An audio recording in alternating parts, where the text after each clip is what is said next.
नमस्कार. कल्पनाच किचनमध्ये तुमचं सर्वांचं स्वागत. आज मी तुमच्याबरोबर कच्च्या केळ्यांचे फोडी हे पावसामध्ये छान तळलेलं खावंसं वाटत असेल तरी रेसिपी नक्की पहा. तर आता मी घरी पहिला एकच केळं घेतले तुम्हाला दाखवायसाठी. ही कच्ची केळी आहेत आणि एका केळ्याचं तुम्हाला पहिला करून दाखवते. तर पहिला दोन्ही बाजूनी ती केळी कापून घ्या. तर ही कच्ची आहेत, आपल्याला सोलता येणार नाही ती.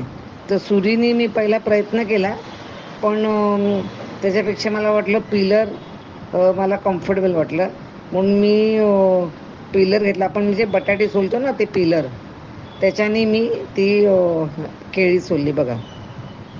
मी आज तुम्हाला एकच केळ्याचं करून दाखवते. असं सोलता येते ना केळं, कच्चं आहे ना हे. आता मी त्याच्या त्या पातळ उभ्या फोडी केल्यात, जेणेकरून आपल्याला ते तळायला छान होते. हे बघा. तुम्हाला जेवढं पातळ करता येईल तेवढा, एकदम पातळ नाहीच. ठीक आहे. आता ह्या मी एकच केळ्याचा करते ना, म्हणून मी मीठ लावून ते चोळून ठेवले. जर जास्त केळ्याचा पण करत असाल तर तुम्ही ते पाण्यामध्ये ठेवून म्हणजे काळी नाही पडणार केळी. आता मी पाण्यात नाही ठेवत, कारण माझे थोडंच आहे. इथे मी एका बोलमध्ये मी तांदळाचं पीठ घेतलं आहे, रवा घेतला आहे, मग आपलं नेहमीचं हळद, मिरच्याची बुकी आणि धणा जिऱ्याची पावडर घेतली मी. चवीनुसार मीठ घेतले. पहिला पण मीठ त्या केळ्यांना चोळलं, त्या प्रमाणामध्ये आपण मीठ जपून घ्या. आणि हे चांगलं क्रिस्प पोह्यासाठी आपल्याला खायचा सोडा असतो ना आपल्या घरी वापरतो तो, एक चिमटी घ्या त्यासाठी. एक चिमटी हे काढून ठेवले मी, जास्त नाही. बस आता पाणी घाला आणि आपलं बॅटर तयार झालं आहे. पाणी बघा एकदम पातळ नाही झालं पाहिजे, म्हणजे केळ्यावर ते आपल्याला लागलं पाहिजे ते बॅटर. हे पाणी जपूनच घातलं आहे मी. झालं. आपण आता फोडी केल्यात ना त्या पाच्यातून बॅटरमधून काढून तेल मी तापत ठेवलेलं होतं, ते चांगलं तापलेलं असेल. वा,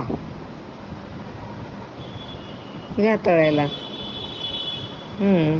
आणि ह्या केळ्याच्या फोडी तुम्हाला पौष्टिक पण आहेत. पण कच्ची केळी आपण पिकलेली तर खातच असतो, पण कच्ची केळी आपण कधी खात नाही ना. पण कच्ची केळी खूप फायदेशीर आहे.